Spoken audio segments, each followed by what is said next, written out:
పల్లెటూరు వాతావరణంలో ఎలా ఉంటుందని చెప్పుకుందాం సరదాగా. పల్లెటూరు వాతావరణంలో అందరూ రైతు పారిగా ఉరుకులు పరుగులు పెడుతూ ఉంటారు నాన్న వ్యవసాయం గురించి. కాబట్టి అందరికీ యథావిధిగా ఈ వేప ప్రసాదం చేసుకోవటం అనేది అంత తీరని పని. కొద్దిగా తెలియని వాళ్ళు కూడా ఉంటారు పల్లెటూరు వాతావరణంలో, ఇప్పటికీ కూడా ఉంది ఆ వాతావరణంలో. కాబట్టి ఏం చేస్తారంటే ఆ ఊరు గ్రామంలో ఉన్న ఆలయాలు ఏవైతే ఉన్నాయో ఆ ఆలయ అర్చకులు ఒక పెద్ద పెద్ద బిందెలకు తయారు చేస్తారు. అవును, వేప ప్రసాదాన్ని అంటే రైతులు ఇస్తారు. బెల్లం ఇచ్చేవాళ్ళు బెల్లం ఇస్తారు, చింతపండు ఇచ్చేవాళ్ళు చింతపండు ఇస్తారు, వేప పువ్వు కోసుకొచ్చి ఇచ్చేవాళ్ళు ఇస్తారు. మామిడి తోటలు అవి కూడా ఉంటాయి కదా నాన్న, వాళ్ళ మామిడికాయలు కూడా తీసుకొచ్చి ఇచ్చేవాళ్ళు ఇస్తూ ఉంటారు కదా.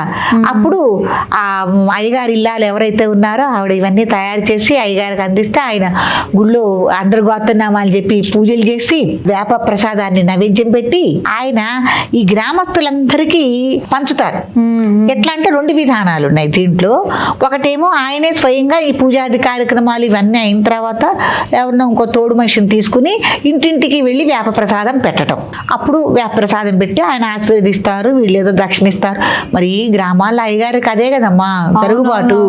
ఈ సంవత్సరాది కోసం కూడా పాపం వాళ్ళు ఎదురు చూస్తున్న రోజులు ఉంటాయి కదా, వీళ్ళకి వచ్చేది.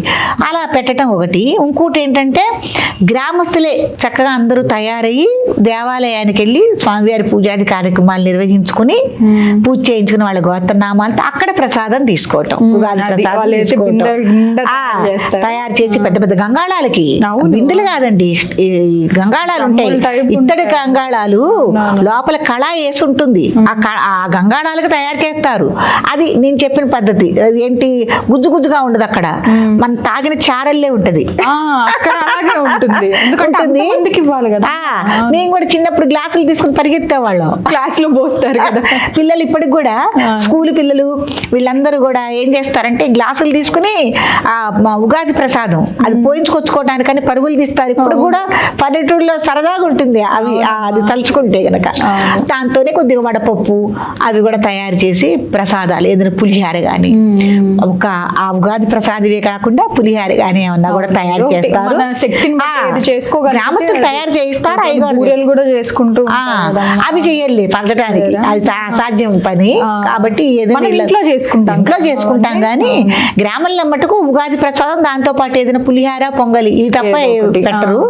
పెడతారు. ఈ కొబ్బరి ముక్కలు కనుక ఎక్కువ వస్తే కానీ అవి ముక్కలు చేసి కాస్త దాంట్లో బెల్లం తెచ్చి అది పెట్టడం జరుగుతుంది.